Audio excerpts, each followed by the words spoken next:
जय हिंद फ्रेंड्स, भारत समाचार के इस शो अवधनामा में आपका स्वागत है। इतिहास की कहानी अपनी गति से गतिमान है। कितना अच्छा उद्देश्य है शिक्षा का। इतिहास आपको अतीत का आईना दिखाता है, इतने बड़े बड़े संदेश आपको देता है। आप कोई रट के एग्जाम में लिखने थोड़ी जा रहे हैं। अब्राहम लिंकन, एक सामान्य आदमी, अमेरिका का राष्ट्रपति, मन में सवाल नहीं उठता। एपीजे कलाम, अखबार बेचते बेचते भारत के राष्ट्रपति। मोहनदास करमचंद गांधी, एक ऐसा व्यक्ति हिस्ट्री में, इतिहास में, जिसके बारे में आइंस्टीन ने कहा, आइंस्टीन, ये जो आम आदमी है, ये इसके कहने से क्या फर्क पड़ता है। आम आदमी मतलब दही जलेबी पर जिसका स्टेटमेंट निर्भर करता हो। 250 ग्राम जलेबी खा दीजिए, एक कटोरा दही दे दीजिए, आप जो चाहेंगे उस दिन वो बोलेगा। लेकिन अगर आइंस्टीन जैसा व्यक्ति आपके लिए कुछ बोल रहा है कि आने वाले 100 साल बाद दुनिया भरोसा नहीं करेगी कि एक ऐसा हार्ड मांस का व्यक्ति इस धरती पर चलता था, तो फिर उस आदमी में कोई बात है। कोलंबिया यूनिवर्सिटी का प्रोफेसर अगर किसी आदमी के बारे में लिखता है, डॉक्टर भीमराव अंबेडकर, मैं अक्सर अपने मित्रों से कहता हूं, अपने दोस्तों से कहता हूं कि यार जीवनियां पढ़ा करो, बहुत मजा आता है जीवनी पढ़ने से। पहला मजा, जितना संघर्ष आप कर रहे हो उससे ज्यादा हर महान व्यक्ति को करना पड़ा। यानी एक बात स्पष्ट हो गई कि संघर्ष महानता का आधार है। नो संघर्ष, नो ग्रेटनेस। उठाओ आप जीवन लोगों का, देखो जीवनियां यही तो बताती हैं। जैसे आपके जीवन में संघर्ष है, आपके जीवन में चुनौतियां, आपके जीवन में संकट है, ऐसे हर महान व्यक्ति के जीवन में रहा है। तो उससे बड़ा साहस मिलता है कि अरे हम ही थोड़ी परेशान है। और साहस न्यूक्लियर बॉम्ब से कम है। इसलिए कहता हूं पढ़ो, पढ़ो, समझो, सीखो और उन्नति करो। अब इस व्यक्ति को अगर आप पढ़ेंगे, मोहनदास करमचंद गांधी, ये फोटो देखिए, बैरिस्टर को ट्रेन से उठाकर बाहर फेंक दिया। अब इसमें सीखना क्या है कि बेइज्जती व्यक्ति के अंदर उन्माद पैदा करती है। मैंने देखा दुनिया में 95% लोग बेइज्जती से बहुत घबराते हैं, बहुत। वही तो मेन ऊर्जा है। गोविंदा की एक मूवी आई थी, राजा बाबू। वो राजा बाबू ही रह गए जिंदगी भर। बड़ी मूवियां भी कभी कभी बड़ी संदेशात्मक बनती है, बहुत अच्छा संदेश देती हैं। राजा बाबू, वो राजा बाबू ही रह गए। जिसकी बेइज्जती नहीं हुई उसके अंदर कभी उन्माद नहीं पैदा होगा। चाणक्य की बेइज्जती हुई, डॉक्टर अंबेडकर की बेइज्जती हुई, अब्राहम लिंकन की बेइज्जती की गई, गांधी जी की बेइज्जती की गई। ये सीखने वाली बात है। तभी तो मैं कहता हूं पढ़ो, समझो, सीखो।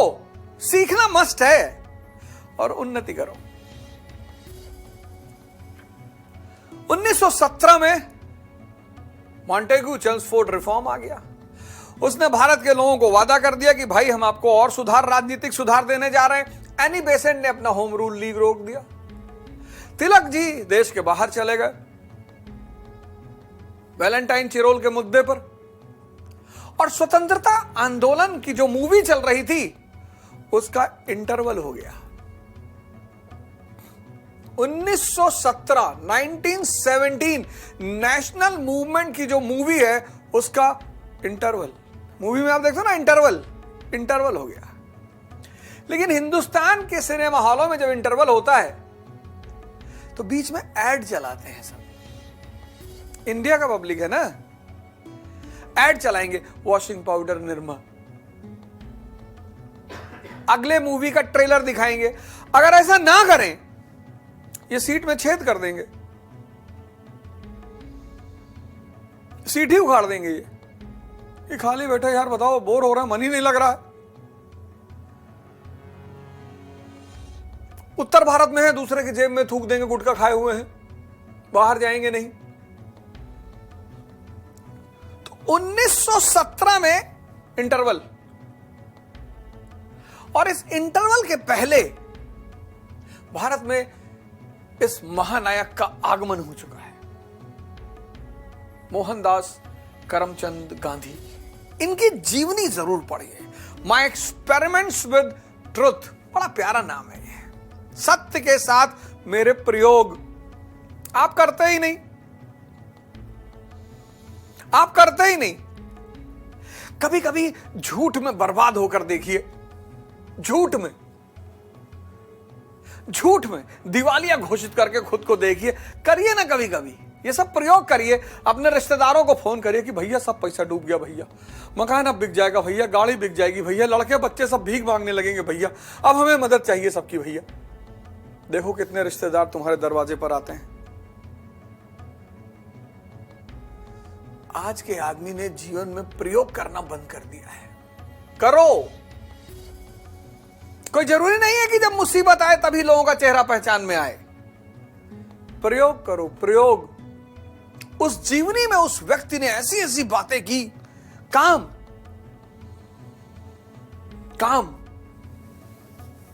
पिताजी की डेथ हो रही है, डॉक्टर ने कहा है आज रात के बाद ये नहीं बचेंगे। गांधी को काम सता रहा है, पत्नी के कमरे में भागना है, पत्नी प्रेग्नेंट है, 9वां महीना चल रहा है, सब परेशान है, सब परेशान है, सब। जहां तनाव होगा वहां काम होगा। खुशी के क्षण में नशा और काम कभी हॉन्ट नहीं करता। बच्चे हैं, कोई तनाव नहीं, इसीलिए तो बच्चों को नशा और काम की जरूरत नहीं पड़ती। बुढ़ों को बहुत तनाव है, लेकिन अब कुछ है नहीं। बुढ़ों को बहुत तनाव है। नर्सरी में बाइस्कोप देखने में कितना मजा आता था। अब में से तो बहुत लोगों ने देखा नहीं होगा, लेकिन 90 के दशक के लोगों ने, 80 के दशक के लोगों ने बाइस्कोप देखा। लगता था ताजमहल सामने ही देख रहे हैं। अब बाइस्कोप खिलौना लगता है। इनके चाचा एंटर करते हैं कमरे में, कहते हैं जाओ तुम, मैं पैर दबा दूंगा। ये भागते हैं तुरंत अपने कमरे में। बीवी को पकड़ा, पटक दिया, वो बेचारी चिल्लाती रह गई। उधर से दूसरे कमरे से चिल्लाने की आवाज आई, चाचा की, मतलब पिता की मृत्यु हो चुकी। आप मनोदशा देखो व्यक्ति की, पिता की मृत्यु हो चुकी है, लेकिन काम इतना असक्त है। बीवी के पेट में बच्चा भी मर गया। हम सब परेशान हैं। कितना महान आदमी है, कौन अपनी कमी लिखता है, और वो ऐसी। गांधी की जीवनी पढ़िए, बहुत प्यारे प्यारे अनुभव आपको मिलेंगे, बहुत अच्छे अच्छे अनुभव मिलेंगे। इनकी जीवनी पढ़िए। एक चुनौती भरा जीवन, संघर्ष भरा जीवन, निराशा का जीवन, और उसी में एक आदमी साउथ अफ्रीका से आता है वकील की तलाश में, दादा अब्दुल्ला। दादा अब्दुल्ला को एक वकील चाहिए होता है साउथ अफ्रीका में, कोई तैयार नहीं है जाने को। आप मुझसे कोई आज कहे कि भैया काबुल में क्लास लेनी, मैं क्यों जाऊंगा? जिसका अपना घर मजबूत होता है वो बाहर नहीं जाता। लेकिन गांधी जी की वकालत चल नहीं रही थी। दादा अब्दुल्ला इनसे मिले, ये बेचारे एक अवसर की तलाश में थे। अवसर मिल गया। जीवन में अवसर जब भी मिले, अवसर पहचानना बहुत बड़ी बात होती है। हैदराबाद में हमारी एक बहन रहती हैं, संस्था चलाती हैं। जब पहली बार उन्होंने मुझे पढ़ाने के लिए बुलाया, बोली 500 रुपए पर आवर दूंगी। अरे मैंने कहा बहन जी आप 300 देना। तब 2010 जब 1500 2000 टीचिंग रेट चल रहा था, मैं वहां गया, हैदराबाद घूमा, मुलाकात हुई, पढ़ाया। उस लेडी ने वाजीराम में मुझे प्रवेश दिलाया। अवसर कब किस जगह पे अवसर आपका इंतजार कर रहा है आपको नहीं पता है। हम ऐसा क्यों करें, हम वैसा क्यों करें, हम ऐसे हैं, हम वैसे हैं। चले गए दादा अब्दुल्ला के साथ अफ्रीका। भारतीय मजदूर थे वहां, मजदूरों की बुरी दशा, भेदभाव, नस्लवाद। गांधी जी साउथ अफ्रीका पहुंचे, भारतीय वहां मजदूर, शोषित, परेशान, दुखी। और उनमें से गांधी जी बैरिस्टर। कहां पढ़े? लंदन में। फंडामेंटल राइट, डायरेक्टिव प्रिंसिपल सब इनको पता है। Right to equality, right to liberty, right to religion, सब तुम्ही ने पढ़ाया। और ये फर्स्ट क्लास के डिब्बे में बैठ गए। जब बैठे, अंग्रेजों ने एंट्री की। हाँ बोले, क्या नाम है? बोले जी मोहन। अच्छा, बोले निकलो इस डिब्बे से, ये हमारा डिब्बा है। बोले साहब टिकट है। अरे बोले निकलने के लिए कह रहे हैं, ये व्हाइट्स का डिब्बा है, व्हाइट्स का, श्वेतों का। बोले साहब हम गेहुआ हैं। अरे बोले तुम ना समझ रहे हो हमारी बात। बोले तुम समझे नहीं रहे हो। पकड़े और उठा बाहर फेंक दिए। दर्द हुआ। मैं जब क्लास लेता हूं तो ब्रिटिश शासन की बड़ी तारीफ करता हूं। मैं किस परिप्रेक्ष्य में करता हूं बड़ा इंपॉर्टेंट है, सुनिएगा। सिर्फ चिल्लाएंगे अरे भैया। इस देश का जो कई सारी चुनौतियां हैं उसमें से एक चुनौती है जातिवाद। जाति व्यवस्था तो खत्म हो चुकी है कब की, जातिवाद अंग्रेजों ने पैदा की। और मध्यकाल के हमारे संत साहब जनता से कह रहे हैं कि भैया जाति व्यवस्था, ऊंच नीच का भाव, जाति व्यवस्था अच्छी है, ऊंच नीच का भाव खत्म करो। कबीर कहते हैं ना, जाति ना पूछो साधु की, पूछ लीजिए ज्ञान। लेकिन इस देश के लोगों को समझ में नहीं आया। अंग्रेज आ गए, 1757 से अंग्रेजों का शासन शुरू हो गया। अब अंग्रेजों ने नोटिस बोर्ड लगा दिया, Indians and dogs are not allowed. Ojha ji धोती उठाए पहुंच गए। और जब ओझा जी धोती उठाए पहुंच गए सिनेमा हॉल में, अंग्रेजों ने कहा अरे बोले ब्राह्मण है यार। अरे बोले कोई ब्राह्मण नहीं, चलो बाहर निकलो। ये डलहौजी ब्राह्मण है, ये क्लाइव, ये बेंटिक, ये लोग ब्राह्मण है, बाहर निकलो। तब ओझा जी को कष्ट हुआ। तब ओझा जी को पहली बार दलित होने का एहसास हुआ। ऐसा नहीं कि अंग्रेज शासन हर पक्ष में गलत था, कुछ पक्ष में बहुत अच्छा था। सबको मारा अंग्रेजों ने, ब्राह्मणों को मारा, क्षत्रियों को मारा, किसको नहीं मारा। सब ऐसे जमीन में बैठे थे बाबूजी। बहुत जरूरी था ब्रिटिश शासन भारत में, बहुत जरूरी था, बहुत। इस देश की जनता को, इस देश के लोगों को एहसास हुआ, कुछ दर्द हुआ। जब तक आपको दर्द नहीं होगा, जब बच्चे को पहली बार दांत में दर्द होता है ना, और उसकी सफाई कराई जाती है डेंटल क्लिनिक में ले आकर, तब वो सबसे ज्यादा ब्रश करना शुरू करता है। तब वो सबसे ज्यादा दर्द आदमी को जागरूक कर देता है। जितने लोग डेंटल क्लिनिक पहुंचे वो सब दांत को लेकर जागरूक हो गए। और जिसका आरटीसी हो गया, रूट कैनाल, जिसका हुआ रूट कैनाल, अरे वो तो 4-4 बार मंजन करता है।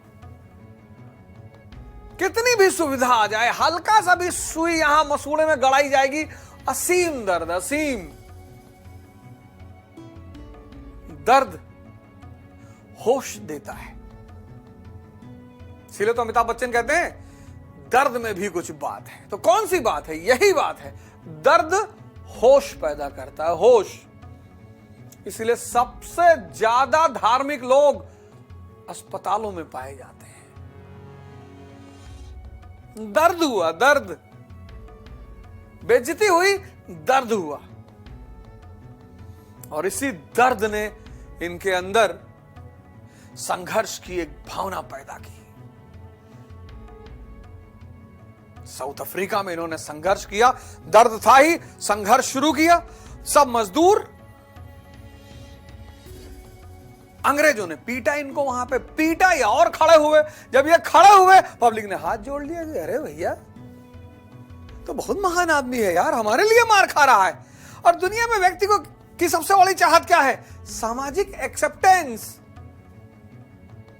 जिस सामाजिक आइडेंटिटी की इन्हें तलाश थी, वो साउथ अफ्रीका में मिल गई। मार खाए, पब्लिक हाथ जोड़ के खड़ी, हीरो बन गए। टॉलस्टॉय आश्रम की स्थापना की, तब टाटा ने 25,000 रुपए भेजा था। और साउथ अफ्रीका में हर मुद्दे पर, चाहे वो विवाह वाला मुद्दा रहा हो, चाहे परमिट वाला मुद्दा रहा हो, हर मुद्दे पर गांधी जी को जीत मिली। और साउथ अफ्रीका की सारी खबरें भारत पहुंच रही थी। या गांधी ने छक्का मारा, गांधी जी ने सेंचुरी मारा, गांधी जी ने, और भारत के आदमी की आदत है, इतनी बड़ी बात को इतना बड़ा करता है। आदत है भारत के आदमी की। दिल्ली जाएगा और गलती से अगर प्रधानमंत्री दफ्तर के सामने भी पहुंच गया तो स्टेटस डालेगा कि प्रधानमंत्री आवास में घुसने का प्रयास करते हुए।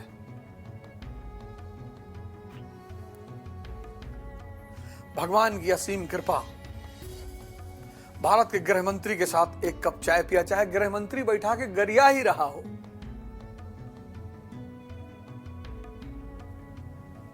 यार लोगों को सम्मान दो, इज्जत दो, प्रणाम करो। मैं लोगों से मिलता हूं तो कई लोग कहते हैं सर आशीर्वाद देते हुए फोटो खिंचवा रहा है, तो मैं रख देता था कंधे पे हाथ।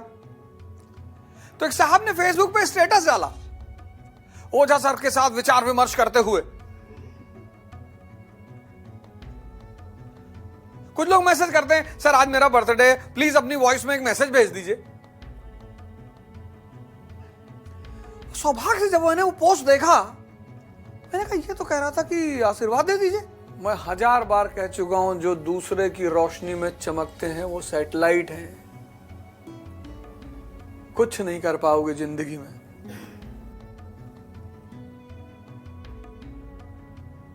सोशल मीडिया ने जो एक नए तरह का भिखमंगा पैदा किया है ना, प्लीज लाइक एंड सब्सक्राइब। भिखमंगे हो,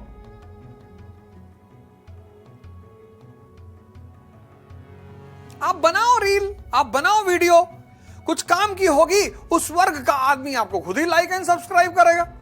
20 की भीड़ में खड़े हैं, धक्का मारा जा रहा है, पीछे ढकेला जा रहा है, फोटो खिंच गई, लिख रहे हैं नेताजी मुझे आगे की तरफ लाते हुए। पता लगा मुक्का खा रहे थे ओरिजिनल में।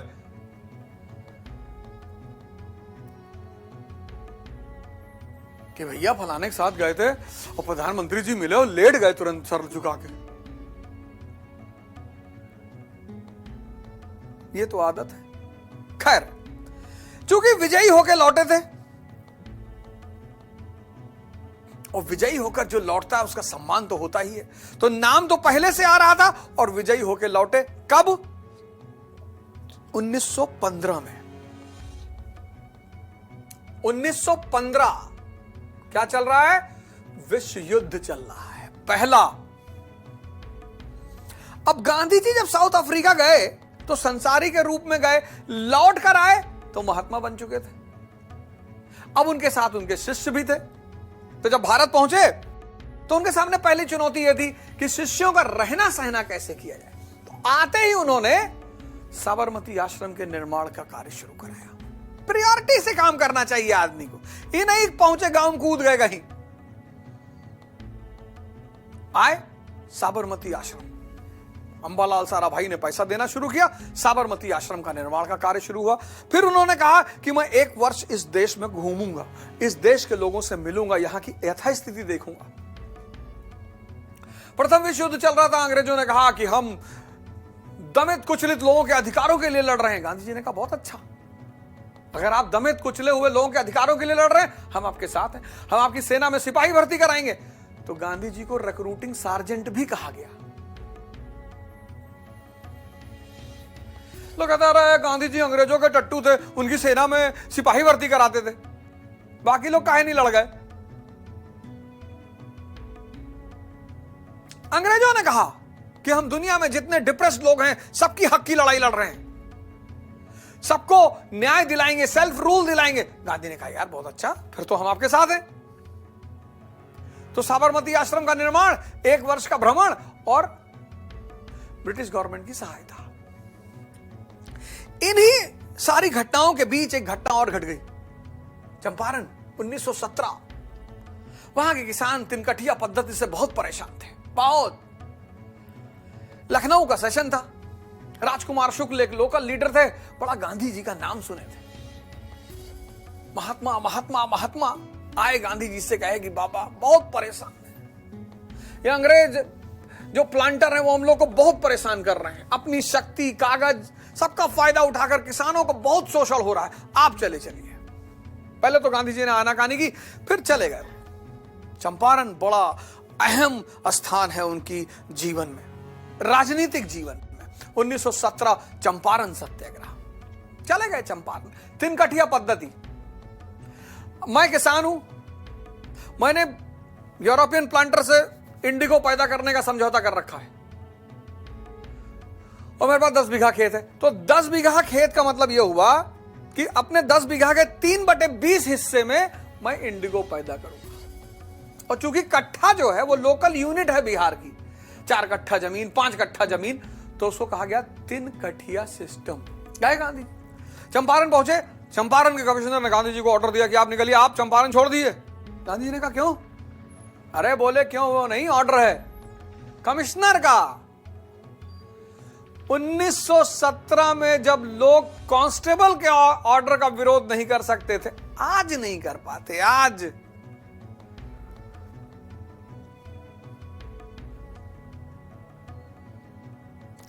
नहीं कर पाते। 1917 में उस व्यक्ति ने कमिश्नर के ऑर्डर का उल्लंघन कर दिया कि अरे हम कौन सा बदमाशी करने आए हैं, हम नहीं जाएंगे। एक तो उसके आदेश का उल्लंघन किया और शाम को कमिश्नर से मिलने भी गए कि मेरे यहां रहने से अगर आपको कोई दिक्कत है तो आप जो चाहें मेरे साथ करें। वो बेचारा कमिश्नर भी रोने लगा, कहा हमने जिंदा जीसस देखा भारत में, जो अपने दुश्मनों का भी ख्याल रखता है। और फिर गांधी जी ने चंपारण में एक बड़ा शानदार काम किया। सीखिए इस बात को, किसी मुद्दे पर सिर्फ सड़क पे कूद जाना, आग लगाना, नाटक करना, धरना करना, सीखिए गांधी जी से। चंपारण में गांधी जी ने सिग्नेचर कैंपेन की शुरुआत की, हस्ताक्षर अभियान। गांधी जी, मजरूल हक, डॉक्टर राजेंद्र प्रसाद, जेबी कृपलानी किसानों के घर जाते थे, उनकी एक फाइल तैयार करते थे। उस फाइल में लिखते थे किसान के पास कितनी जमीन है, कौन सी उपज है, कौन सी फसल पैदा होती है। 8000 फाइल तैयार की। देखो काम करने का तरीका। 1917 विश्व युद्ध चल रहा है, सरकार उलझी हुई है बाहर के मुद्दों में, कोई बवाल नहीं कर रहे हैं गांधी जी, कोई प्रोटेस्ट नहीं, कोई धरना नहीं, कोई आगजनी नहीं, कुछ नहीं। Signature campaign. सरकार बड़ी प्रभावित हुई कि वाह यार बहुत अच्छा, बहुत शानदार, बहुत बेहतरीन। तो सरकार ने इंडिगो कमीशन का गठन किया और गांधी जी को उसका मेंबर बनाया। अब जब गांधी जी इंडिगो कमीशन के मेंबर बन गए, 8000 फाइल थी ही इनके पास, इन्होंने वो 8000 फाइल कमीशन के सामने रख दी कि साहब ये स्थिति है। एविडेंस वाला काम करिए, एविडेंस। भैया औरंगजेब बहुत बदतमीज था भैया। कैसे? नहीं भैया गुड्डू भैया कह रहे थे, ये तो देश है।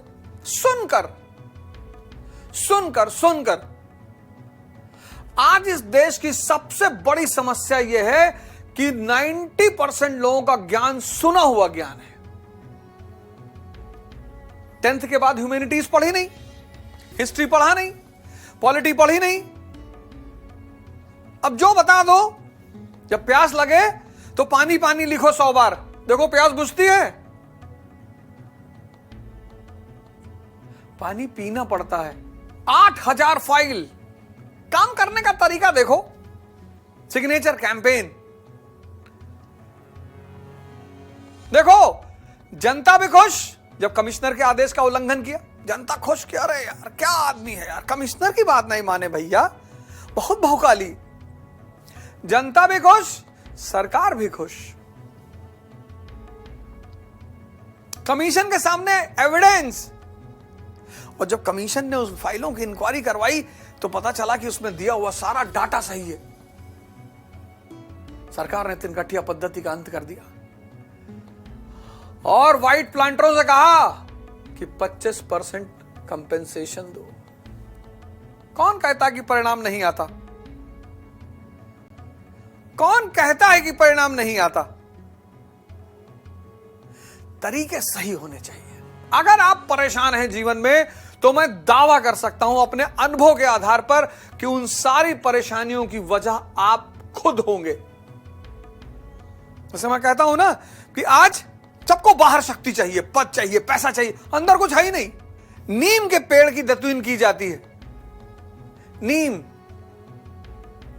अंदर उसके तत्व भरा हुआ है। शेर के अंदर ताकत है, आंतरिक ताकत और आंतरिक समझ के बल पर वो जंगल का राजा है। तुम कंसंट्रेशन बढ़ाने के लिए तंबाकू खा रहे हो, तुम कंसंट्रेशन बढ़ाने के लिए बीड़ी पी रहे हो, तुम दिमाग मजबूत करने के लिए बादाम खा रहे हो, तुम गोरा होने के लिए फेयर एंड हैंडसम लगा रहे हो। कृष्ण गोरे नहीं है, भगवान है, वो दिखाई नहीं पड़ता। भगवान शंकर कौन सा जीन्स पहने, रेबैन का चश्मा लगाए? ताकत है, जहर पीने की ताकत है। तुम एक गिलास दूध पी लिया, तुमको डायरिया हो गया। देखो, पढ़ो, समझो, सीखो। अगर इस दुनिया में तुम समस्याग्रस्त हो, तुम जिम्मेदार हो। तुम बिना आंतरिक ताकत के बाहर एक बहुत बड़ा सपना बना लिया है। 2 काम, सूर्य नमस्कार और योग निद्रा। मन की शक्ति, शरीर की शक्ति। और फिर 6 महीने बाद बताना। ये देखो, पहला टेस्ट मैच खींचे, खेले, डबल शतक मार दिया। चंपारण सत्याग्रह, फायदा क्या हुआ? कृषि प्रधान देश भारत के कृषकों से सीधा संबंध, उनकी दशा, उनकी स्थिति आंखों से देखा।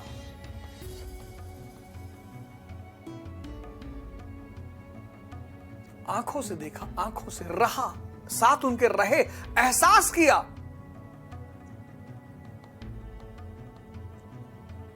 उन्नीस 1924 में इसी एहसास के आधार पर एक बहुत बड़ा कदम उठाया, आगे बताऊंगा। तो उनकी पहली लैबोरेटरी बनी चंपारण। दूसरा, अहमदाबाद, मिल स्ट्राइक। अहमदाबाद में प्लेग फैला था, कंपनियां प्लेग बोनस दे रही थी मजदूरों को। जब प्लेग खत्म हो गया तो कंपनियों ने कहा भैया प्लेग बोनस बंद। 1918 में मजदूरों ने कहा साहब एक दूसरा प्लेग आ गया है। मालिकों ने कहा कौन सा? बोले साहब महंगाई का प्लेग, वर्ल्ड वॉर खत्म हो चुका, महंगाई बढ़ गई साहब, प्लेग बोनस ना खत्म करें साहब। अरे बोले नहीं, प्लेग का बोनस से खत्म करेंगे। मजदूरों और मिल मालिकों में तनाव हो गया। अहमदाबाद के कलेक्टर ने गांधी जी को बुलाया कि भैया मुद्दे को सॉल्व करो। उसने दिमाग लगाया कि अगर गांधी जी मिल मालिकों की तरफ चले आएंगे तो सपोर्टर खो देंगे, और मजदूरों की तरफ चले आएंगे तो मित्र खो देंगे। लेकिन गांधी जैसे लोग, भाई 2 आदमी के झगड़े में कूदोगे तो किसी एक की तरफ तो जाना ही पड़ेगा ना।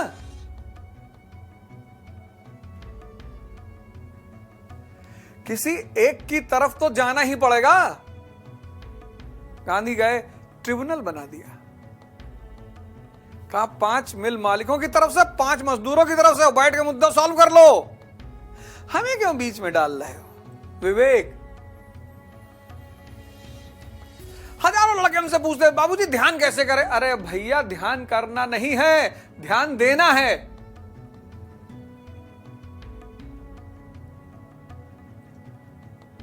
सोच रहे हो, सोच, विवाह के बारे में सोच रहे हो, स्त्री के बारे में सोच रहे हो, काम के सोच के ही मजा लिए जा रहे हो। तो जो दिमाग तुम्हें घुमाए हुए है 2 घंटे से, फर्जी, कुछ है ही नहीं हाथ में, वो तुम्हें कहां पहुंचाएगा? क्या हाल करेगा तुम्हारा, क्या हश्र होगा तुम्हारा?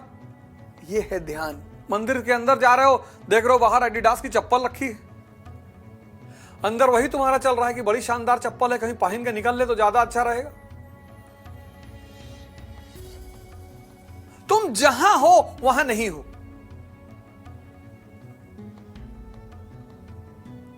यही चाल है तुम्हारे मन की।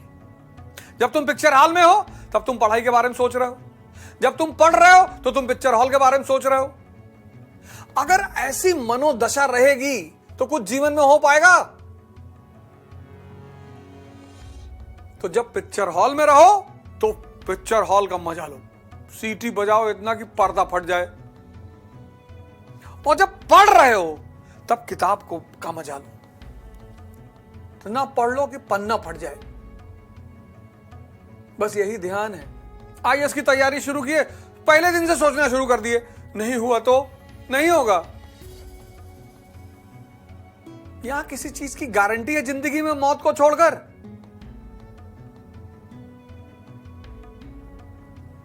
विवेक, विवेक पैदा करो। तुम इंफॉर्मेशन पैदा कर रहे हो, भरे जा रहे हो इंफॉर्मेशन इंफॉर्मेशन इंफॉर्मेशन। विवेक पैदा करो।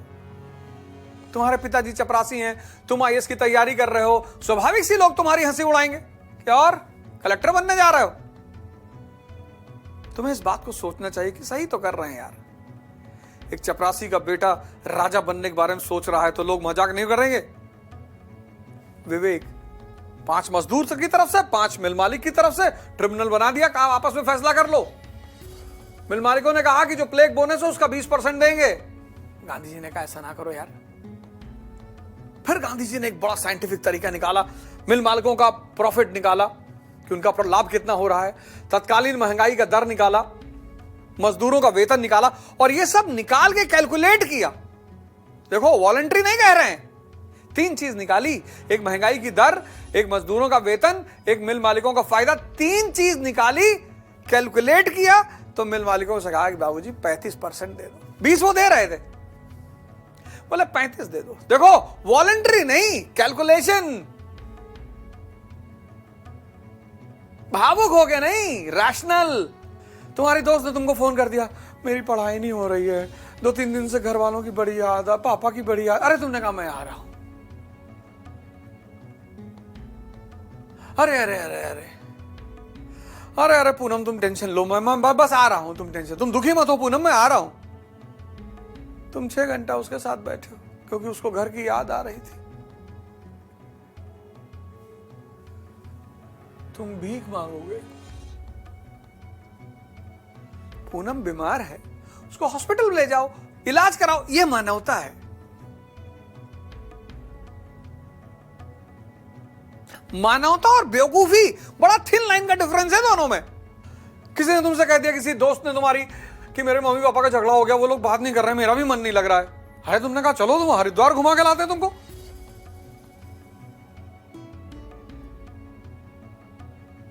सबका कष्ट हरोगे, भगवान बन गए हो। भगवान अपना कष्ट तो हर ही नहीं पाए। 14 साल जंगल में रहना था, रहे। Calculation, rationality. कहा 35%, मिल मालिकों ने कहा 35% नहीं देंगे। अब जब मिल मालिकों ने कहा 35% नहीं देंगे, गांधी जी मजदूरों को लेकर स्ट्राइक पे चले गए। बड़ी इंपॉर्टेंट घटना, ध्यान दीजिएगा। गांधी जी मजदूरों को लेकर स्ट्राइक पे चले गए, हड़ताल। बस मिल मालिकों ने कहा हड़ताल करो, हड़ताल 6 महीना 7 महीना साल भर हम फैक्ट्री बंद कर देंगे, जाओ करो। हम तो फैक्ट्री 10 साल बंद रहेगी तो भी मैनेज करेंगे। मजदूर ताव में कोई काम मत करना जीवन में। ताव बड़ी गंदी चीज है, बहुत खतरनाक। जब भी करना, शांति में कोई काम करना, प्रेम शांति में करना, युद्ध शांति में करना, पढ़ाई शांति में करना, पूजा शांति में करना। कुछ लोग बाबा रामदेव को सुनते हैं कि कपालभाति करने से ऐसा होता, वैसा होता, ये होता है, कपालभाति करने से चेहरा चमकने लगता है। उसी वक्त बैठ गए कपालभाति करने, 2 घंटा कट डाले, किडनी पलट गई, आईसीयू पहुंच गए। आराम से, आराम से। पहले दिन 1 मिनट करो। मजदूरों में ताव बहुत होता है। गांधी जी लेके मजदूरों को चले गए हड़ताल पे। अब 4 दिन बाद मजदूर का परिवार तो परेशान हो गया। घर में आटा खत्म हो गया, तेल खत्म हो गया, दाल खत्म हो गई। बीवी ने कहा बच्चे तो भूखे हैं, मैं मायके जा रही हूं। अरे मजदूर ने कहा तुम मायके चले जाओगी तो आसमान में चंद्रमा गायब हो जाएगा, तुम कैसे मायके जा सकती हो? बहुत बड़ी बात। देखो, जिसकी आंखें खुली होती है ना, वो हर जगह संदेश लेता है।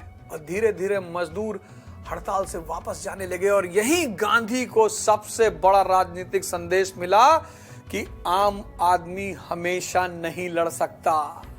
Common man cannot fight for ever. Ahmedabad mill strike में गांधी जी को सबसे बड़ी राजनीतिक सीख मिली। लिख लो नोट करके कि आम आदमी हमेशा नहीं लड़ सकता। अब तो गांधी जी बेचारे फंस गए, उनकी इज्जत दांव पे लग गई। तो गांधी जी बैठ गए आमरण अनशन पे। घर में जब औरतें नाराज हो जाती हैं, कहती हम खाना ही नहीं खाएंगे। कैसे मनाता है आदमी? रो रो के मनाता है कि खा लो, देखो तुमको बच्चों की कसम है, खा लो, और ऐसा, और अब पर ना करो टॉर्चर। तो मिल मालिक गांधी जी के सामने जाके हाथ जोड़ ले कि बाबूजी परेशान ना करो, चलो दिया। 3 लेबोरेटरी बहुत फेमस है 1917 से 1918। एक चंपारण, जहां भारत के किसानों की वास्तविक स्थिति के गांधी जी को दर्शन हुआ। दूसरा अहमदाबाद, जहां उन्होंने 2 राजनीतिक सीख ग्रहण की। पहला, आम आदमी हमेशा नहीं लड़ सकता। देखो 1920 में असहयोग आंदोलन शुरू, 22 में रोक दिया गांधी जी ने, क्योंकि आम आदमी हमेशा नहीं लड़ सकता। 1930 में सिविल डिसोबीडियंस, 31 में रोक दिया, क्योंकि आम आदमी हमेशा नहीं लड़ सकता। दे दी हमें आजादी बिना खड़ग बिना ढाल, साबरमती के संत तूने कर दिया कमाल। बहुत गाली देते हैं इस लोग देश में उस आदमी को, बहुत गाली देते, बहुत ऐसा गाली देते हैं जैसे सब भगवान है। भैया जी, वो गांधी जी जो है ना, 70 साल की उम्र में 2 लड़कियों के कंधों पे हाथ रख के चलते थे। तुम 17 में नहीं चल पाए, तुम 17 में नहीं चल पाए। 17 में, वो 70 में चलता था। पर्सनल क्यों जाते हो किसी के जीवन में? इस देश में हर आदमी दूसरे का पैंट फटी देख के हंसता है।